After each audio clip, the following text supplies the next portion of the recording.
ಏನು ಹೆಸರು? ಅಲ್ಫಿಯಾ ಎಂ. ಹಾಂ ಅಲ್ಫಿಯಾ ಎಂ. ಹಾಂ ಹೇಳು.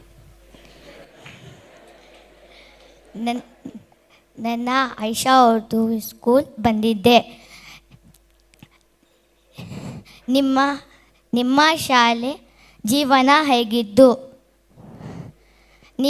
ನೀವು ಕನ್ನಡ ಮೀಡಿಯಮ್ಯ ಅಥವಾ ಇಂಗ್ಲೀಷ್ ಮೀಡಿಯಮ್ನ?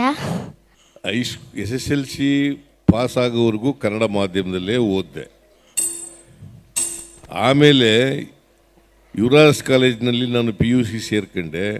ಅಲ್ಲಿ ಕನ್ನಡ ಮಾಧ್ಯಮ ಇರಲಿಲ್ಲ, ಇಂಗ್ಲೀಷ್ ಮಾಧ್ಯಮದಲ್ಲೇ ಓದಬೇಕಾಗಿತ್ತು. ಹಾಗಾಗಿ ಇಂಗ್ಲೀಷ್ ಮೀಡಿಯಮನ್ನು ತಗೊಂಡೆ.